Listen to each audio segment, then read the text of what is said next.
क्या आप चाहते हैं कि रसूलुल्लाह सल्लल्लाहु अलैहि वसल्लम आपका हाथ थाम कर आपको जन्नत तक लेकर जाएं?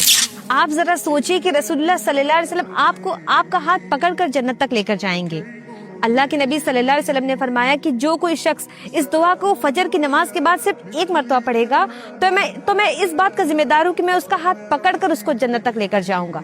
बस आपने करना क्या है कि फजर की नमाज के बाद सिर्फ एक मरतबा ये दुआ पढ़नी है, और वो दुआ है रज़ीतु बिल्लाहि रब्बन व बिल इस्लामी दीनन व बि मुहम्मदिन नबिय्या। क्या आप भी अचानक आने वाली मुसीबतों से बचना चाहते हैं तो ये दुआ जरूर पढ़ें। जी हाँ, रसूलुल्लाह सल्लल्लाहु अलैहि वसल्लम ने हमें एक ऐसी दुआ बतलाई है जिसके पढ़ने से हम अचानक आने वाली मुसीबतों से बच सकते हैं, और वो दुआ ये है बिस्मिल्लाहिल्लज़ी ला यज़ुर्रु मअ इस्मिही शैउन फिल अर्दी वला फिस समाई व हुवा समीउल अलीम।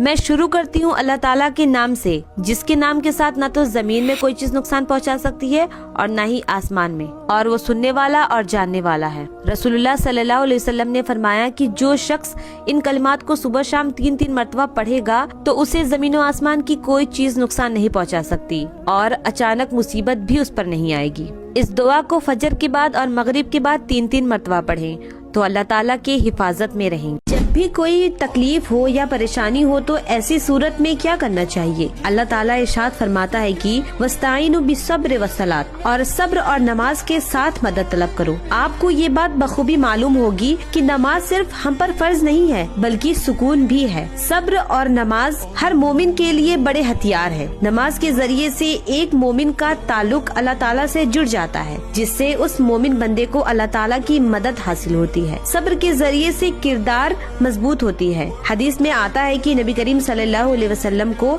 जब भी कोई अहम मामला पेश आता था तो आप फौरन नमाज का एहतमाम फरमाते। हमको भी चाहिए कि हम हर परेशानी में नमाज और सब्र से मदद हासिल करें। क्या आप भी जुम्मा के दिन मस्जिद पहुंचने में डिले कर देते हैं? तो आज ये बात जरूर सुन। आप सल्लल्लाहु अलैहि वसल्लम ने फरमाया कि जुम्मा के दिन फरिश्ते रजिस्टर लेकर मस्जिद पहुंचते हैं। सबसे पहले नंबर पर आने वाले को ऊंट का सवाब मिलता है, दूसरे नंबर पर आने वाले को गाय की कुर्बानी का सवाब मिलता है, तीसरे नंबर पर आने वाले को मेंढे की कुर्बानी का सवाब मिलता है, और सबसे आखिर में आने वाले को अंडा के सदका के बराबर सवाब लिखा जाता है। जब खुतबा शुरू होता है तो फरिश्ते रजिस्टर बंद कर देते हैं और फिर खुतबा सुनने में मशगूल हो जाते हैं। इससे तो ये बात मालूम होती है कि जो लोग खुतबा के दौरान मस्जिद में पहुंचते हैं उनका नाम रजिस्टर में नहीं लिखा जाता है, और ये एक बहुत बड़ी महरूमी है। फजूल कामों में लगकर आप अपना वक्त जाया कर देते हैं और आपका नाम फरिश्तों के रजिस्टर में नहीं लिखा जाता। ये एक बहुत बड़ी महरूमी है। क्या आप शैतान, जिन्नात और जादू वगैरह के असरात से बचना चाहते हैं तो ये वीडियो आपके लिए है।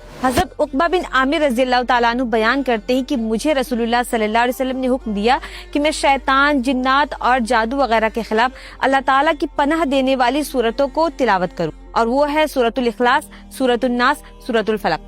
बस आपको फजर के बाद और मगरिब के बाद 3-3 मरतबा इसको रोजाना पढ़नी है, और उसके अलावा हर फर्ज नमाज के बाद सिर्फ 1-1 मरतबा पढ़नी है। इंशाअल्लाह आप जरूर महफूज रहेंगे। एक गलती जो हम इंसान से सरजद होती है, हमें कोई भी मुसीबत पहुंचती है तो हम फौरन अपने लिए बद्दुआ करने लगते हैं। अल्लाह ताला इरशाद फरमाता है कि और इंसान बुराई की दुआएं मांगने लगता है, बिल्कुल उसकी अपनी भलाई की दुआ की तरह।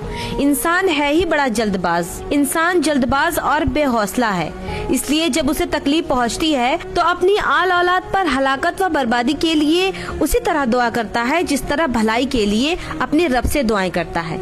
लेकिन अल्लाह रब्बुल आलमीन तो बड़ा ही मेहरबान है कि वो बद्दुआओं को कबूल नहीं करता। अगर अल्लाह ताला इंसान की बद्दुआ को कबूल कर ले तो वो इंसान फौरन ही हलाक हो जाए।